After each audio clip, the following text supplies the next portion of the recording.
Hi, I'm Miranda Roldan, and I'm an actor, model, comedian, producer, writer extraordinaire, and also host of the Balancing Actor podcast. You can follow me at Miranda Roldan TV on Instagram, and you're watching and listening to Two Geeks Talking. Good morning, afternoon, evening, everyone. Two Geeks Talking is an entertainment industry interview show where we interview the creative people from the comic, film, TV, movie, and video game industries. Of course, I'm your host, Kurt Sasso. We are joined today by a multi-talented individual. She is a podcast host. She is a brand new mother, so congratulations to her on that. She is also a very talented actor in, of course, New York and Hollywood, and I'm sure you've seen her on Blacklist and a ton of other things that I'll let her describe because then I'd be taking up her time. We're joined today by Miranda Roldan. How are you doing today? I'm fantastic, Kurt. Thanks for having me. Good. This is why I edit, so I can make it sound like I actually hit that in the first take. It's All beautiful. good. Yeah. It's going to sound seamless in the Oh, end. oh yeah, the heads will be jumping all over the place. It'll be great. For those that don't know anything about yourself as a creative person, tell us who you are and what you're bringing to Two Geeks Talking today. Fantastic. So I love that as a creative person because usually creative people don't have just one title, right? So I'm an actor primarily. I've also done some modeling in the past. I've had tried my hand at stand-up comedy. And right now I just finished actually a new script, a feature film, a comedy called Bach Shit Crazy. So I'm dipping my toes in the writing world. And then I have another rom-com, faith-based rom-com that I am beginning to write as well, name TBD. And I'm also a new mom and a podcast host. So I love to do what you do. So we do a little bit of everything. I definitely associate myself with that multi-hyphenate title. The problem with creativity is we have so many avenues and so many facets, yet we only have a limited amount of time in life to accomplish everything. Oh yeah, I feel that more than ever now, being a new mom. The world of acting and the world of podcasting are kind of similar, and I'm sure the world of being a mother is very similar. It's very fast paced, it's very in depth. You have to be researching constantly, you have to be always on top of your game in some way, shape, or form. But what is the most misunderstood aspect about being an actor, a podcast host, and a mother that people who aren't aware of those industries and motherhood misunderstand? Amazing. So I'll break it down to the three. So first is actor, right? So one of the most misunderstood things as being an actor is that people just automatically assume you have a lot of money. And that's not necessarily the case. um, that's the 1 to 2%, which is great. We all aspire to just be a steady working actor. I think some people are after the fame. Me personally, I'm not. I just frankly want to make my health insurance every year. And I see that as a win. And then just having steady work, I think, is a huge win for myself as well. I've been in the game for over 10 years and I've learned a ton and learned that my medium really is TV, film, commercial world.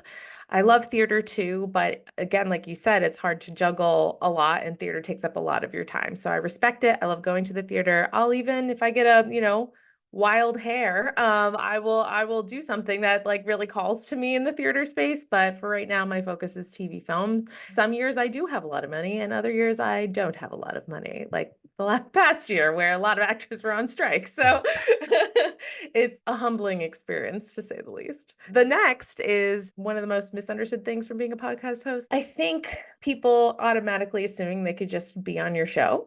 Yeah, obviously, we listen to podcasts for a lot of different reasons, and it's really to just maybe get a laugh if it's more comedy. If it really, I turn to podcasts as a way to learn or a way to learn about the stories of how people got to point A to point B is really fascinating to me. So when people have asked to be on your show, like I see a lot of creatives myself, mainly actors who work side hustles or they have this kind of balancing game going on. Hence, it's called the Balancing Actor podcast. So, how you balance your creative life with your civilian one, and then everything in between. So, we really cover a lot of different aspects of what it's like being a working actor and bringing a more human perspective to it. Because a lot of people think it's all just glitz and glamour. And I'll tell you that most of the money that actors make is on like acne cream or some sort of pharmaceutical. So it's not as glamorous as you think. Um, and then the third thing with being a mother and trying to balance like all these careers, one of the misunderstood things is that I would say the partnership you have with that other person, if you do have that other person in your life, that your spouse, significant other, whoever it may be, it takes work too. You're learning and you're growing. And I don't think a lot of people emphasize on how much teamwork really comes into play once baby is here. And I think everyone thinks it's all bliss and hearts and flowers and lily pads, and it's definitely not.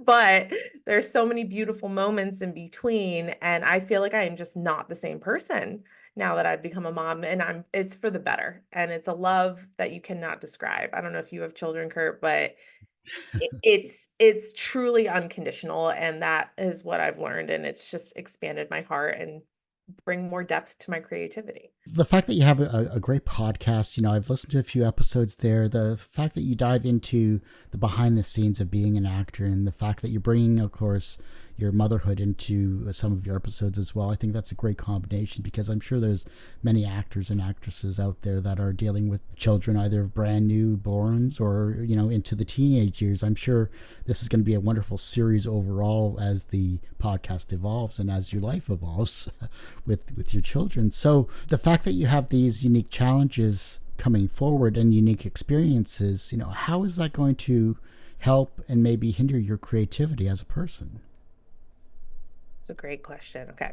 It was one of the reasons why I created the Balancing Actor podcast, actually, was to talk about what it was like to start a family. I was not finding a lot of content on Instagram, TikTok, even podcast hosts. People weren't talking about it. I'm like, obviously these, actors have families, but how are they doing this career? Because it is extremely time consuming. I was a bit nervous about it. So I wanted to also create a space of community for those that may be curious, maybe scared. And that's typically why a lot of actors delay the process, unfortunately. But I also completely respect the fact that they may want to put their acting career first. But I always believe that, and have always believed that, becoming a mother was just going to enrich my creativity. It was going to bring more depth to my craft as I showed up to each role, and give me access to something that I could think and try to create on my own without actually knowing what it's like, which is what we do all the time. But I just feel like I bring an extra special sense of authenticity, and it's been really special too, because I've worked on a few jobs bringing my son on board, and we've been able to do it together, and it's just been so wonderful working with him. It's like that's when it really feels like a treat, when I'm like, oh, I get to bring you and you get to do this with me, and we get to have a great time making these memories together. So I think it's only expanded my creativity. But there are times as far as hindering it. I mean, auditions take work. I had to do an audition. I had a callback today. It was a live Zoom. Thank goodness. I didn't have to leave my home, but I still had to coordinate with my husband, like, hey, do you have the baby? And we even had the babysitter come for a few hours too, just so she could take the baby out and go for a walk so I can have complete silence, right? Because that's not a guarantee either. And you want to show up and be professional, but I always appreciate the directors and producers that like know that you're at home and you're doing your best. Okay. I think COVID taught us a lot of patience That's with true. that. I think it's, you're tired. It's the evening right now as we're doing this podcast. And sometimes I have to wait until the evening until I can do my auditions. And it takes a lot of effort to do them. So it can hinder creativity. You kind of are like, let me just get this over with because I'm tired and I need to go to bed and whatever it needs to do, or this is my only time that I have. Naps are really precious for me. I like try to get as many auditions in as I can when there's napping, but you never know how long the nap's going to go. So in a way, it's like a game, but it can hinder your creativity if you really spend the time developing character and memorizing lines. I mean, as a new mom, I don't know if you're aware of this, but your brain actually changes after during pregnancy, but also after you have the baby. It's like your memory is very much affected, and your short-term memory, and that's bad for actors Yeah. because we really need our memory. So it's taught me that I need to continue to hone that tool that I have of memory, but it also is a little intimidating because I wasn't expecting my memory to be so difficult to access sometimes because of these new changes. And it goes away, but for now, it's been a little challenging. It's so incredible the fact that you're able to juggle all of this, and the fact that you have a support system, and the fact that you're making it work. And that's the key factor. The fact that you're not giving up on what you're passionate about doing. And I think that's the most steadfast approach when it comes to being a professional and being a person, because at least you're moving forward with your life and you're bringing wonderful people along with you on that journey. I think that's amazing. Yeah, it's great. And I would encourage any creative just to continue living your life, because you have a dream, but the dream doesn't necessarily chase you back, right? You're the one chasing the dream, but like anyone, you're going to lose maybe some stamina, endurance, whatever it is. And sometimes you need to, there's times where you need to sprint, and then there's times where you need to slow down. And I'm definitely in a season where, whether I like it or not, I've had to slow down. And I'm typically a very like sprinting type of personality, but I think that's the point, is having children. It lets you slow down, and it lets me really drink up the moments, and I'm very aware of not wanting to rush them, and knowing that this is the season I'm in, and it's just gonna allow me to just bring so much more to my craft. So just embrace it. Don't feel like I'm missing out necessarily. I don't feel that way at all. Do you like being called an actor or actress? Like, I didn't know if if there's a preference to that. So actor, I either or. It really doesn't matter. I typically introduce myself as actor. It's a little bit more universal. I know if it was like a magazine press or something like that, they usually say actress. I just always have felt like a diva saying actor. Maybe it's from my New York roots, but we all say actor. So Okay. it's, if you want to even address that, because I know I get that question a lot. They're like, Okay. why don't you say actor, actress? And I'm like, well, I don't care. I don't mind. You can call me actress, it's not wrong, but like I just think it's more universal. And Is that a more universal approach to things these days, or is it more of a East Coast West Coast type situation? I have no idea. I mean, everyone in my circle, I think, I don't even notice it really. So it's probably actor for the most part. Is just more universal. It's just an easier way to say it. I don't want to say it's cool to say it, but it's just that's the lingo we use. And the vocab is like, oh, he's an actor. Oh, she's an actor. So Awesome. yeah. Well, see, I learned something new, and that's the Go. whole point of these types of shows. It's like Yeah. you look at industries that you're not really a part of, and you understand something brand new to it. And the fact that you are an actor and that you are successful and you've been on multiple shows. Let's dive into the history of yourself as an actor, because I'm curious about that. The fact that you said you're from New York. Are you in LA or? I'm actually in Tampa, Florida, and in New York. So I flip-flop from north and south. What's the main difference between a New York actor or an East Coast actor versus, say, a West Coast actor? Is there more opportunities on each side, or is it more of a you have to still fight for absolutely everything you get, and darn the people that are going after your role? Oh, such a good question. Okay. Well, I'm biased, and I feel that what our East Coast actors definitely have more grit. Like I feel like they want it more, and therefore I'm more inclined to look at the New York actor, just because I know that they probably took 3 subway trains to get to this audition in the rain, snow, wind. Like, you got an audition, your butt's in that seat. And I always felt like West Coast actors have it a little bit easier, Oh, okay, you're stuck in traffic, what, in your AC car? Yeah, okay. And it's, there's Hollywood's got this great reputation. Obviously, they're known for like the movie hub of the world practically.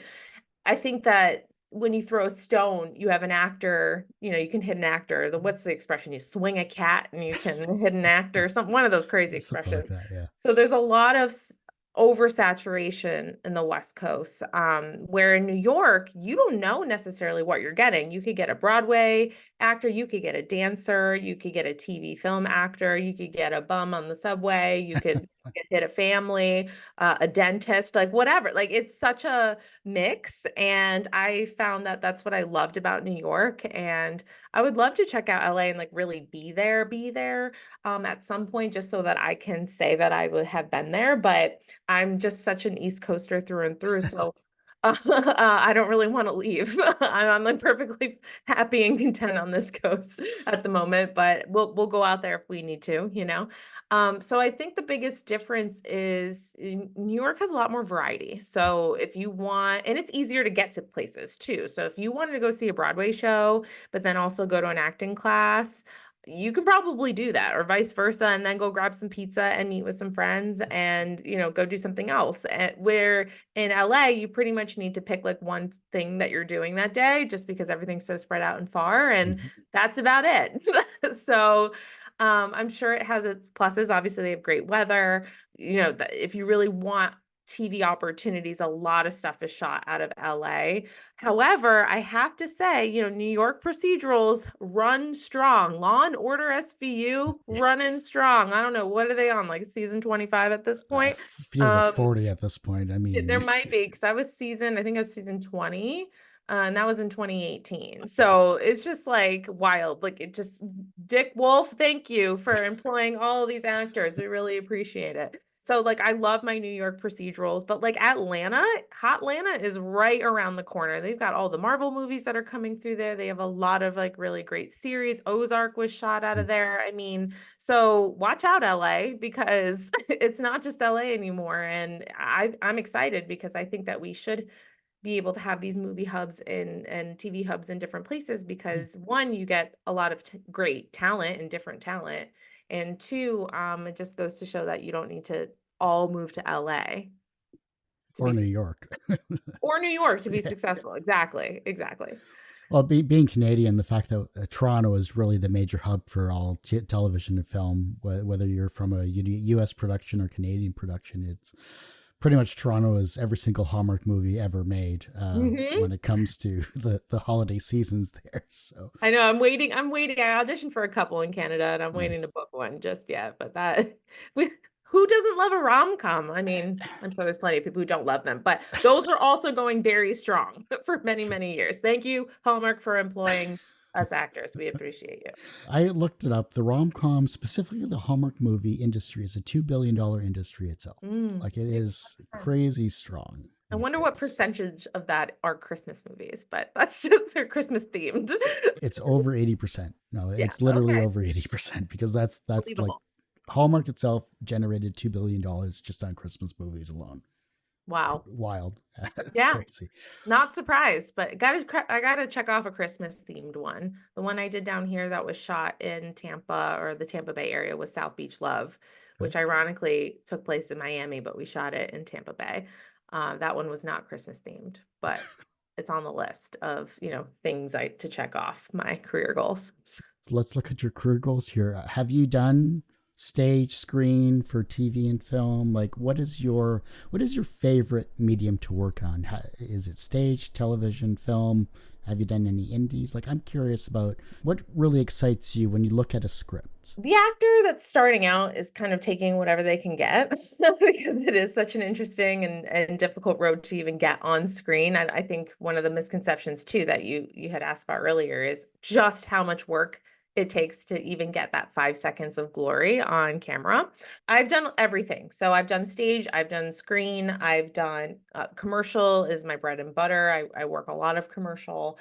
I've done indie. What am I missing? Industrial. I've hosted TV shows and hosted for interviews and things like that. So I really love to try my hand at a lot of different things, because I think it's a lot of fun, and I think it's important to have a skill set in a lot of different areas. Just makes you more versatile. My preference though is TV film, and I think it will always will be TV film. However, nothing gives you more of a rush than being on stage and backstage when you are like ready to go for the first time. You're either terrified because the cast isn't ready, or you're just like ready to rock and roll.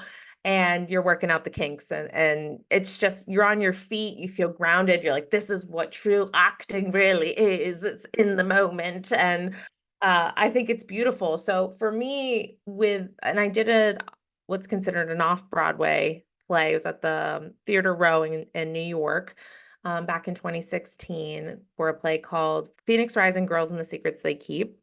And it was drama through and through, and it was a very deep, deep play. And that was wonderful. And I'm just like so grateful for that experience, because those castmates, they become your family. Like you're just so close. And that's what I also love about theater, is you get super close to these castmates, because you're in the thick of it day in and day out for many, many hours, where that's so opposite from TV film where you barely talk to your co-star, especially if they're famous. Like you are not really talking to them all that much, depending on your role, because they're whisked away to go to their trailer, and for the next scene and things like that.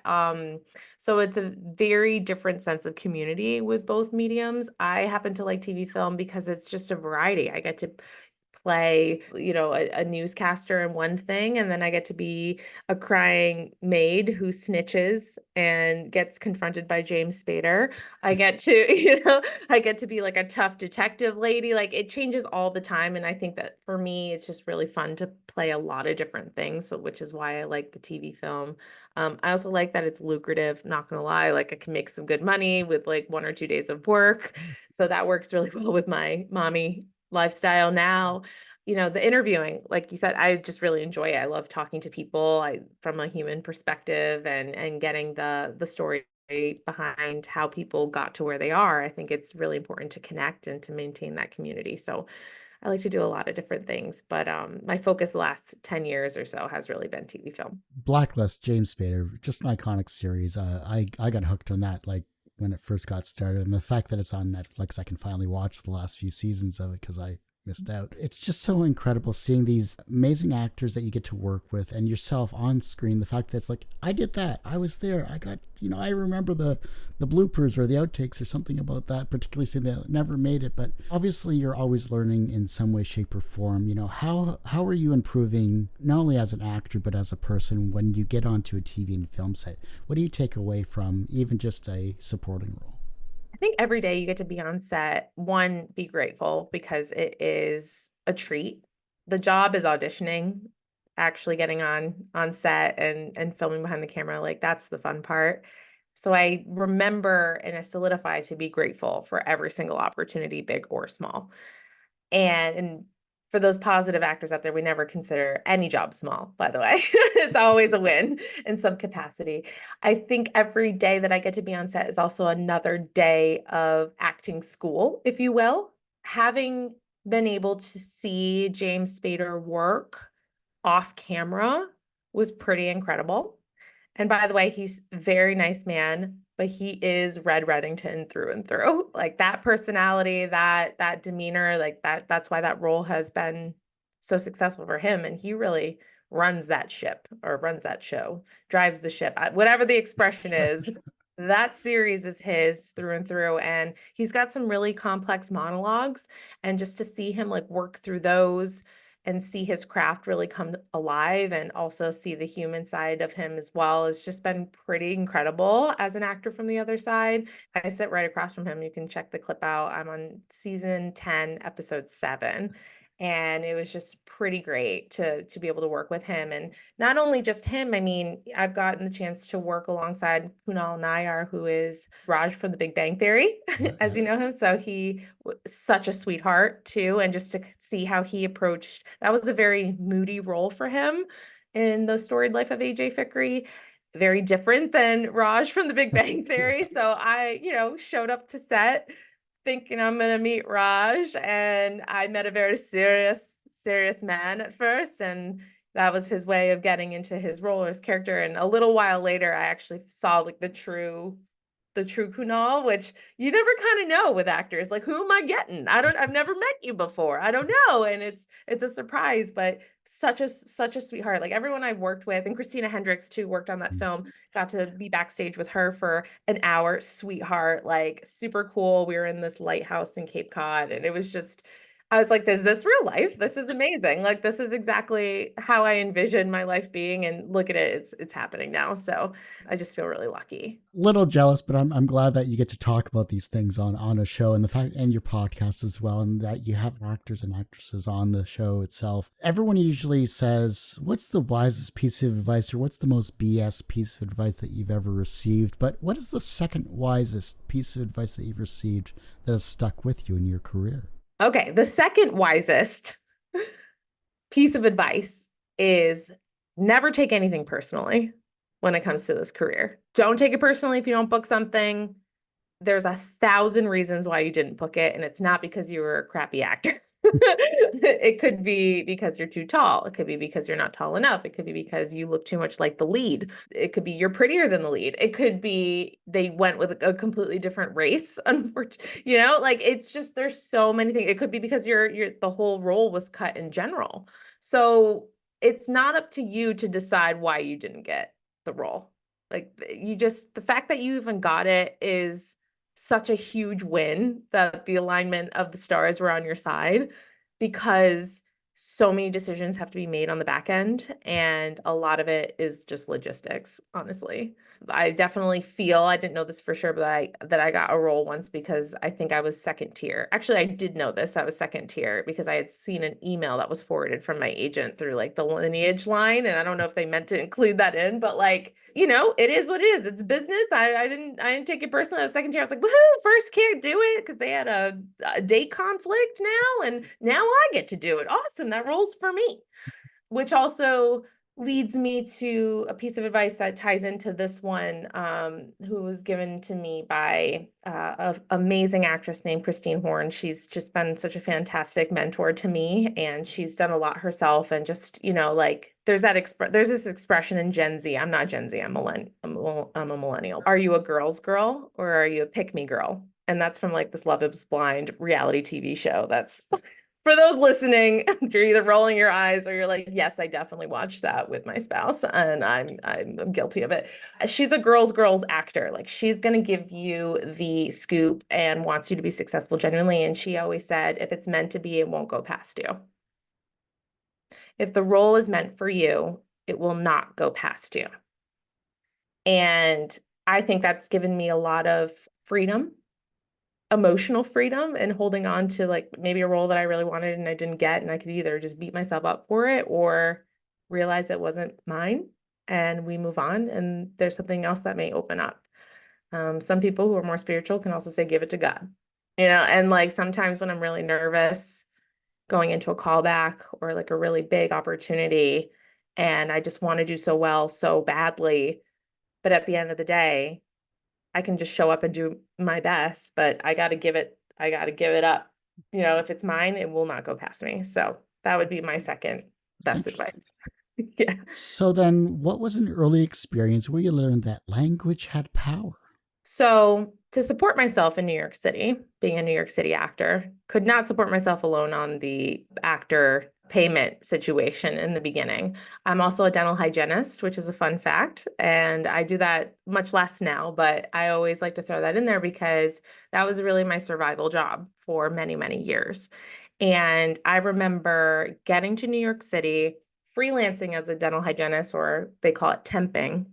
And I would go into various offices. I worked on behalf of a temp agency, and I would go into various offices, and this was my full-time gig. I would be in a new office every single week, unless I started making good relationships with these offices, and they'd always request me to call me back. And it was like a win-win because I didn't want to have to learn a whole new office all over again, although that's what I had to do every single day. So being an actor was really great because you had to really fake it sometimes with certain personalities. But I learned a lot, and I got to meet a lot of really cool people because, like I said before, like New York's very diverse. So I talked to some like pretty cool people, had celebrities as patients, like all that. And I remember this one time, it was really early on when I first moved there, and I worked for this very high-end dental office. And by the way, a lot of these dental offices think like they're the best dental office because they're in New York City. They think they're the best one, even though I would temp all the time and I'd see like I'd work in 5 and they all thought that they were the best. Okay, they weren't, but it is what it is. You can think what you want to think. And this dentist was just such a mean guy. He was just so mean and grumpy, and he just treated his staff so terribly. And I could see it because I was an outsider, but even the temp agency was like, oh, they love you. And I'm like, oh, they requested you again. I'm like, no, because I would always just do such a good job for them. No one could please this man, right? And even I couldn't please him. I had my run-in, which is where I'm getting to with the story with this guy. And I had to have some side conversations with his employees. And I was like, how do you guys deal with this day in and day out? Like it's borderline like abusive, like the way that he talks to you guys. There was a moment where he really got upset because there was just like a little droplet of water on the floor. Like I'm talking little. And his room had to be pristine. And he publicly in front of the whole office and his patient that was sitting in the chair, like reamed me out for it. I was like frozen in embarrassment and shock. So I was sitting down and I said to myself, I'm not going to let him get away with that. Because if I let him get away with thinking he can talk to me like that and the way that he did it, it's always going to happen. And clearly nobody else has stood up for themselves here. And I don't really have anything to lose. So other than like, my agency maybe being upset with me, but they already know he's a pain. So like, I'm going to do this. But it took everything in my power as a people pleaser, right? A recovering people pleaser, to confront him at the end of the day and to tell him that that wasn't okay. And I didn't appreciate the way that he spoke to me. And I don't think that anybody on his payroll would expect to be happy about that conversation either. I was like internally gonna cry, but like he stopped and I thought he was gonna ream me out some more, but he was like, thank you for telling me that. And I'm sorry. And I was like, what? This man, I would never expect him to apologize. He's like, I'm sorry that impacted you like that. That wasn't my intention. And I was like, well, then you must be blind because I don't understand how and deaf. Like, I don't understand what, but the fact that he said, I'm sorry, and that he acknowledged it reinforced the fact that my words standing up for myself has value. And I absolutely have to do that, even though it may make me feel super uncomfortable, but sometimes you just have to do that. And I hope that he may have had some more awareness the next time he tries to talk to his staff. Who knows? But I was really proud of myself in that moment. And ever since I'm not afraid to speak up. I'm not afraid to speak up. And the world is a better place because of it. I sure hope so. Podcasting itself, everyone usually says, I want to make a podcast. That seems to be the common phrase where everyone that says, I have a podcast, you should be a guest, etc. It's difficult to filter who you want on your show depending on what your niche is. Usually it's the first 10 episodes that are the hardest when it comes to being a podcast host. If you can get past 10, you're golden. You can survive 15 years. So I heard that it's really getting through those first 10, because what is it, like pod fade happens at like or 5 or 7 or something like that. Like pod fade meaning like you're doing this podcast, and then people are like, never mind, and then they stop doing it. Now that technology has changed for the better, and the fact that you have access to video and audio and things like that, for the Balancing Actor podcast itself there, how do you envision this show in a couple of years' time? Yeah, I would love to see. I think the vision that I always had was establishing a really great community of actors that can come to my podcast and feel seen and heard or learn something new. I love to uplift actors who may not always get the attention, right? Like the working actor is not necessarily your celebrity actor.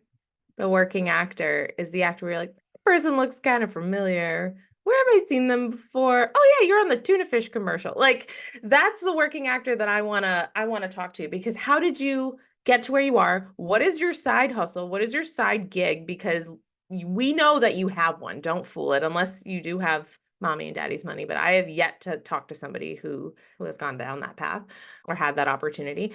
I see me talking on a panelist of established podcasters that are in the actor creative space.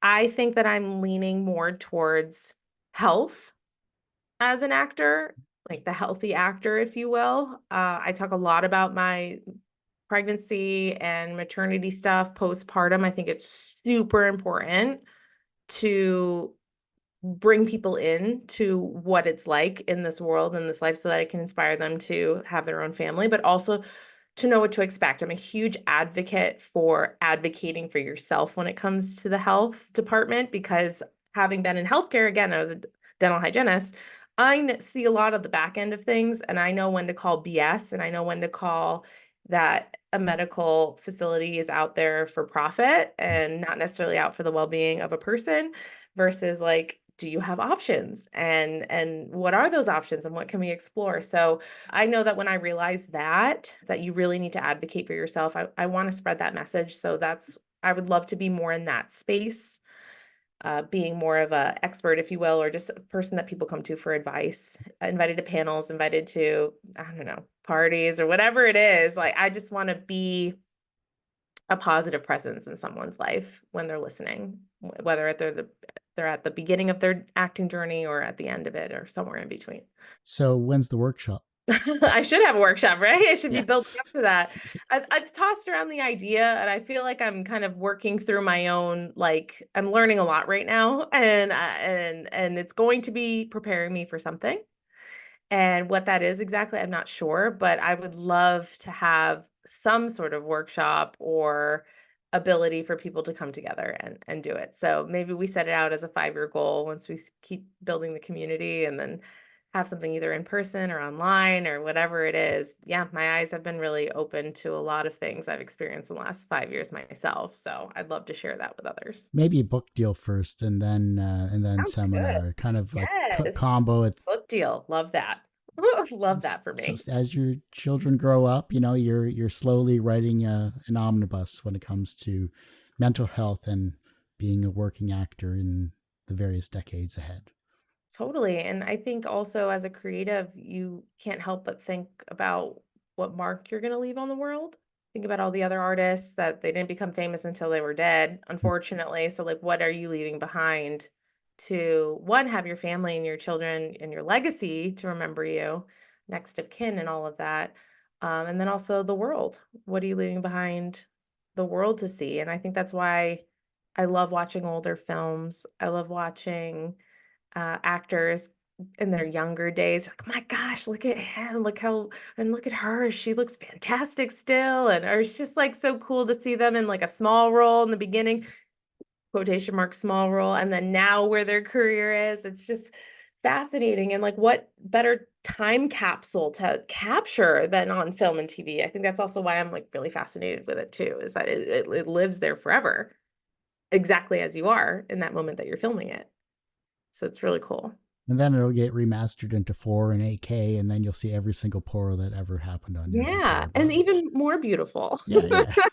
Even more beautiful. Give me the pores. Give Yeah. me them. They're a real human being. I'm curious, these influences that you've watched on screen, what's a film or TV series, or both for that matter, that you've watched more than 5 times that maybe you have a favorite quote from?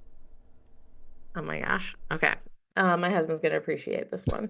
So more than 5 times, I feel like it's such like a basic millennial answer, but Friends has been such a pivotal thing in my life. Ever since I started watching it, I actually was late in the game watching Friends. My husband has watched it a million times. That was like his friend group's show. I really got into it like later, like in my 20s, because we didn't have cable growing up, so I didn't watch it. And we didn't have a streaming service either. So like I just didn't watch it. And I was also like at dance and field hockey and theater and all the other things I was doing. So I didn't really miss much in my high school days of not watching the show, but I actually watched it in my 20s when my now husband was away. He was deployed. He's in the army. So he was deployed for a year. So I had to have something that I could do. And Friends was like, okay, this is a really long series. It's really good. It's funny. It's lighthearted. I could just put it on in the background while I'm doing other things. And so I mean, I've watched the series like not in order, but watched many episodes. And I feel like the one that's standing out the most right now is when Ross is going and Rachel and I can't remember who else is there. Maybe I don't know if it's Chandler or if it's Monica, but they're going up, they're moving the couch and they're like, Yeah, pivot, pivot. Yeah. pivot. So anytime I move furniture now, I can't help but say Yep. that in my head or out loud. So Well, it makes you laugh, which is the whole point, right? It's the whole point of that episode is just make you laugh. It's a funny scenario. So I would say Friends. it's funny when you said pivotal, I was immediately, it triggered pivot in my mind. Like that was the first thing that came to mind. Is Yeah, see, yeah. like imprints on you. Yeah, it's amazing. The fact that you've been in front of the camera is always impressive. You have a wonderful IMDb resume, by the way, as well. So I love seeing that. In our green room, before we started the show, you talked about being a writer director now for your very first feature. Talk to us about that, because that's got to be an exciting experience. That's also the most difficult transition, if I recall, too. Yeah, it is. It's pretty fascinating. So I have been really inspired. I've been going to a lot of film festivals, and I was really inspired by this film festival in Tampa Bay called the Sunscreen Film Festival. It was created and run by an awesome guy named Tony Armour. And the first year I went, I was just so blown away with how friendly and open to networking people were. I also learned a lot. They had a lot about, writing your first feature, your first short, workshops. They had just a lot, like even pitching stories to producers there. I mean, this was something I had never seen before. I've been to Tribeca and I've been to some of the other big ones, and I just felt like they weren't as approachable, if you will. And I remember the first year I went, I actually met a director and producer who was creating their first short themselves, filming in Tampa Bay, and they cast me as their lead just from that networking. So I was like hooked. I'm like, wow, this is really amazing that this exists and that's here. And I'm seeing all these people create these really wonderful documentaries and shorts and features, and it's all doable. Like there's Tampa Bay has a really cool indie film circuit scene. We're also really known for commercial too down here. Since I am, north and south, I spend time in New York, and then I also spend time down in Florida. And I just was really inspired to write something myself, and had actually co-wrote this script. If it gets picked up, maybe the name gets changed, but right now it's called Box Shit Crazy, and it's about a bachelorette party in Tampa Bay that goes awry during a scavenger hunt. It's crass, it's female cast is the lead, it's diverse, and it's just funny and fun. And that's something that I really wanted to write. And it's loosely based on my own bachelorette. So there's a lot of really, some things have been exaggerated a little bit, but my co-writer, Heather Cole, she and I actually met on set in New York at the time. We were filming a commercial, and she was talking about her wedding, and I was talking about my wedding at the time, and we just bonded over that. I said that I was buying some property in Tampa Bay. A year or two later, she said she was moving down. And so she's, not far from where we stay here. And we just kind of collaborated and just formed this beautiful friendship. And she gave me a lot of confidence. She has a lot more experience in the producer world and the writer world, and with her production company, with her husband and all of that. So she really motivated me, like, this is doable. Like, we can do this. And we just carved out time when I was pregnant and during the strike and all this other time, downtime essentially, because you don't book a ton when you're pregnant. You can, but it slows down. The bigger you get, we just finally last month got it copyrighted. So I would say it took about a year, just kind of like casually getting together and like writing it and working on it and this and that. And I think we're on version 4. I know there's going to be like version 20 at some point, but we're going to be going into the fundraising aspect. We have some producers that are interested in looking at it. So it's just kind of cool to be on the other side of things, build a name for myself in that department too. So I'm really looking forward to that. Your story would be right up my alley. I love that. Just that kind of like 80s, 90s comedy style of comedy that it just isn't really around anymore. Afraid to do anything or say anything. No, we say all the things. We push the borders, and I'm sorry, comedy has no bounds in my opinion. So like everyone is a victim and everyone's a target or subject to being a target. So it is what it is. I can't wait to share more as it progresses with you. So I'll definitely keep you updated on that. And then you can also, stay up to date. I like to post on my Instagram a lot. I can't handle too many social medias. Instagram at Miranda Roldan TV is the best place to see like what I've been up to, what's going on, and learn about podcast stuff and script stuff and film stuff. So just check me out over there. Everyone usually has one person that inspired them on their path to where they are today. Who was that for you? It's funny because I never really had a mentor going into this field. I really carved my own path and was like desperately searching for somebody to help guide me. And every single time, I just had to kind of make decisions on my own and learn as much as I could. But when I finally found the mentor, so I'm proud of myself for getting as far as I have. But when I finally found the mentor who I really look up to, and I had mentioned her before, is Christine Horn. She's just really inspired me with her story of how she got into acting, and just to see her success has been so wonderful. And the fact that she's just so open and willing to pour out her knowledge, where a lot of, I feel like actors keep it within because they feel like it's, I don't know, sacred and no one else should know. She's done the opposite and has poured herself out. And the way that she shows up for her roles and the professionalism and the talent that she shows up to her roles is just really admirable. She also give you a swift kick in the butt too. She'll be like, "Oh, you're tired?" She has an expression, "Beat your face. Beat your face, Miranda. Like, put on your makeup, do your hair. I don't care if it's 11:30 at night. Like, get your audition in and do a good job." And that's like the voice I hear all the time when I am too tired and I'm like questioning whether or not like this audition is worth, my sleep and all of that. And she reminds me that it is, and I need to show up for myself too. So I would say she's the person who's really been inspiring me lately. From a professional standpoint, you are a successful actor, you are a successful podcaster, now you're a very successful mother. And maybe in the future you may have more, and maybe in the future you'll have greater success that you'll be like, "Who's that Two Geeks Talking show? I don't know what that is." From a professional standpoint, you are successful on many different fronts, from an actor, from a podcaster, and from a mother. Do you consider yourself personally successful? Absolutely. Absolutely. I find being quote unquote rich in moments. I have abundance and a beautiful life that I have worked to create, but also have manifested. And I really learned the power of manifesting. And I think that success is measured in a lot of different ways. And especially when it comes to the acting career, you can always try to chase the next best thing.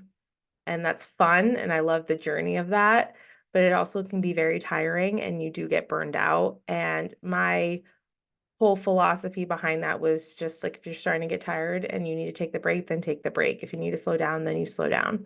Just meet yourself where you're at and try to have that grace for yourself, which isn't always easy, especially for high functioning achievers like myself who just wants to keep going. But I have to say that, and I say this a lot, like the greatest role I was ever given was becoming a mommy.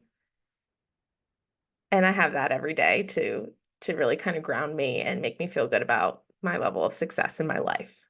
The reverse of success is failure. How do you deal with your failures?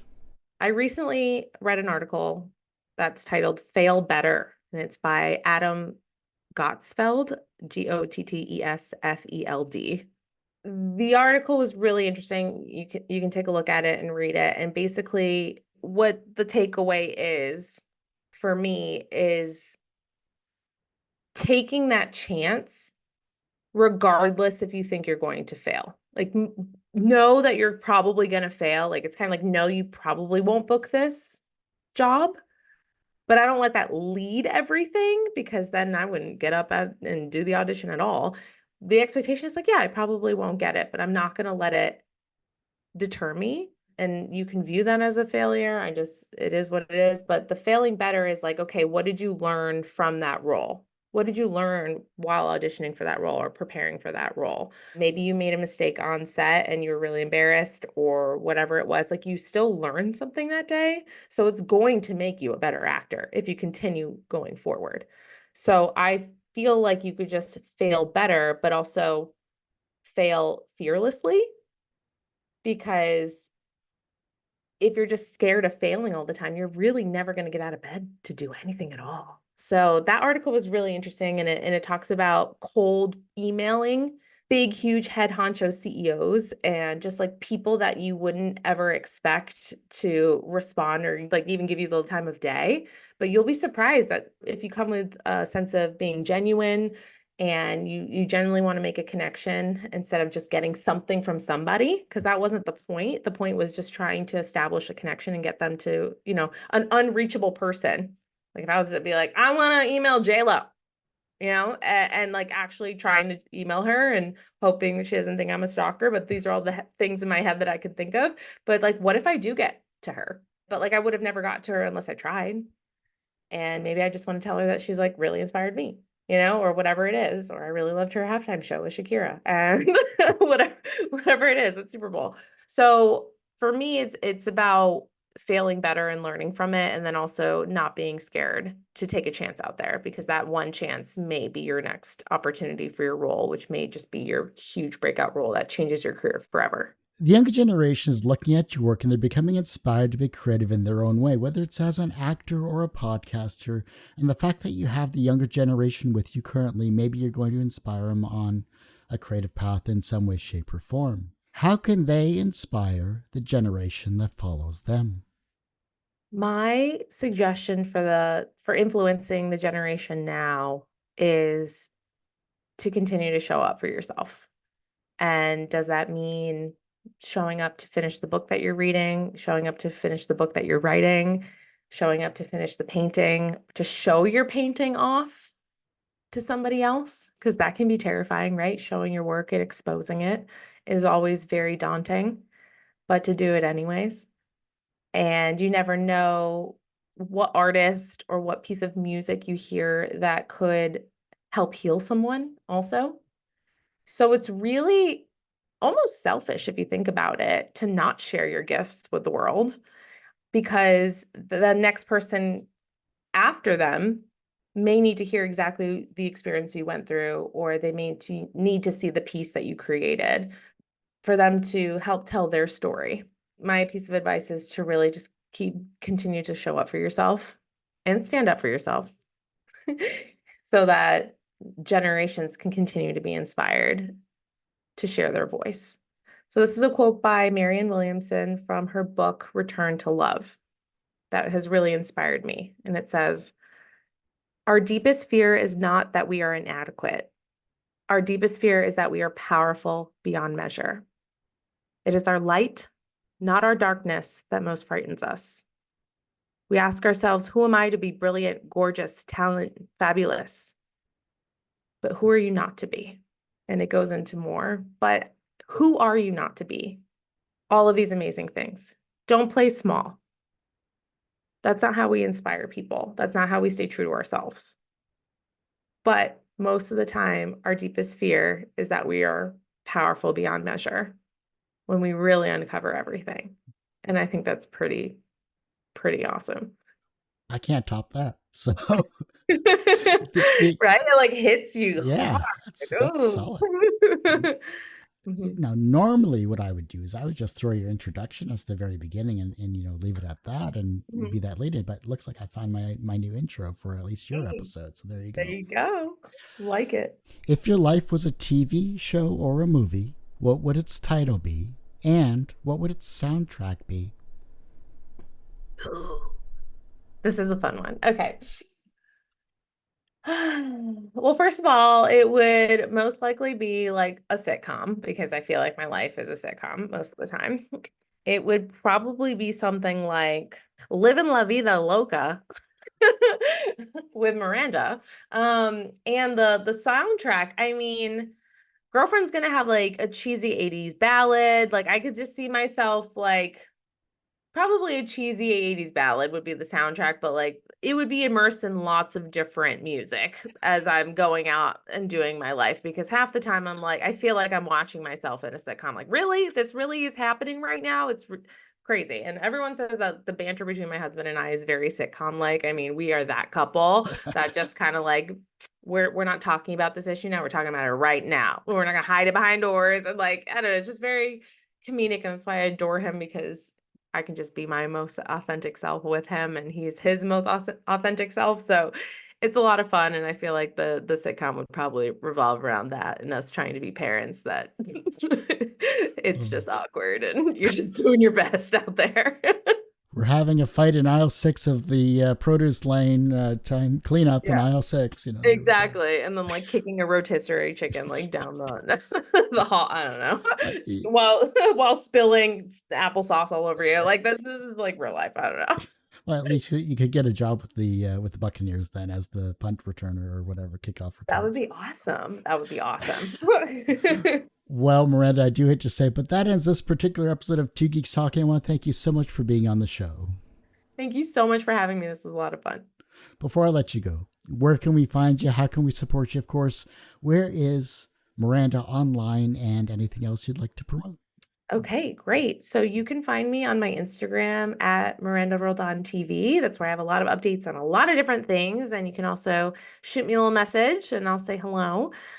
You can also find the podcast, the Balancing Actor podcast, on everywhere that you listen to podcasts, so especially Spotify and Apple. And if you like what you hear, we'd love to hear from you. subscribe, all that good stuff. Maybe we'll get a little star action up in there. It just helps us get the podcast out, as Kurt knows, to a lot of other readers and listeners. And we want to see that happen.